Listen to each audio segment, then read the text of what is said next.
What's going on, guys? Welcome back to my channel. This is MrDarkPhoenix here with my trusty Drogon right here, Batman and Spider-Man, and my Valyrian steel sword, because Lord knows in Game of Thrones you can't go in there without either one of those things or you die, like it always said.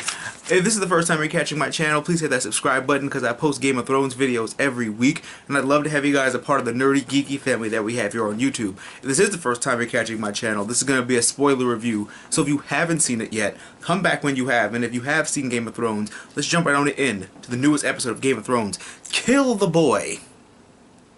This episode had a very, very severe double meaning. I thought it meant something else. We'll jump on to that in a second. One is dead, so Sir Barristan's dead, unfortunately. But the promos really screwed that up, because watching the promos last week, you saw him laying down dead. So, like, right when it happened, we had no room to mourn because we already knew he was the dead one, and Grey Worm's recovering. Them and Arrow have really been screwed. Their marketing departments really screw over the promos. Like, I like the promos, I like to get hype. That's what they're supposed to be. You're not supposed to spoil something really big that happens. Yeah, you want people to watch it, but then people see a dead body, like, okay, who the hell is this character? Like, okay, but I already knew when I liked Sir Barristan. Now, Daenerys needs Tyrion, Jorah, and Varys now more than ever. She needs new counsel, and Daario Naharis is a very bad influence. Feed them the dragons. You know what? You see this little guy right here? This is who I would feed bad people to. If you have a problem, feed them to your kids. Your dragons will gladly eat what you give them. That's what I would have done with all this Sons of the Harpy bullshit. I would have literally had Unsullied, like, running scared, quote-unquote, to the cellar where the dragons are, close the door, and let them wail on them. Like, for like the big assault, let them go right in there. Let Viserion and Rhaegal just go ham. Literally, pretend they're ham and eat their faces off. Lonely Targaryens are a very bad thing in the world, as Jon walked in. Irony? No. Jon is half Targaryen, half Stark. R plus L equals J. I'm gonna leave you guys with that. Jon must do what's right, and working with the wildlings is the most right thing I've ever seen in my entire life. Because 1, you need soldiers, 2, winter is coming. They've been saying that for 5 seasons. We only got a glimpse of the White Walkers. I'm starting to be less afraid of them. Like, I really am. I'm starting to fear them little by little. I'm like, I'm more afraid of what the hell Cersei's doing, armed with a bunch of religious fanatics who will kill anybody who they're deemed unworthy. So, White Walkers need to enter in and, you know, start killing some people for me to be afraid of them again. And Stannis is a grammar Nazi. It's like, fewer enemies for us. Okay. He was like, less enemies for us. Fewer.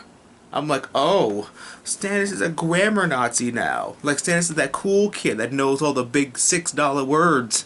And fancy bastard. Yet you take fucking advice from Red Devil Vagina Woman. See how many grammar Nazi you can screw her out of. Sans, you know what? Fun fact for anyone that watched season 1 of Game of Thrones. Does anybody know what that tower is? That is the crippling incest tower. That's the tower Bran saw Cersei and Jaime getting it on, and Jaime pushed him off. So, we found a new destination, the crippling incest tower. I was really hoping, when that girl brought her to the kennels, I was really hoping that her dire wolf was gonna be there. Like, I was like, oh my god, her dire wolf, this is gonna be awesome. And it was Reek.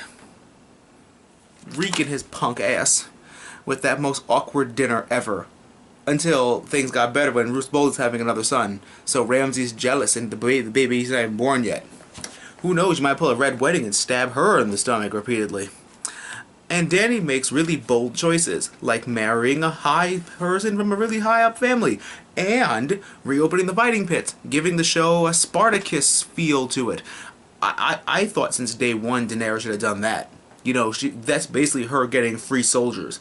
Basically, like, your champion of Marine is going to be leading your army. and could lead your army and could be your council depending on if he's smart or not. So come on, let's start birthing some slave soldiers and let the masters fight and die.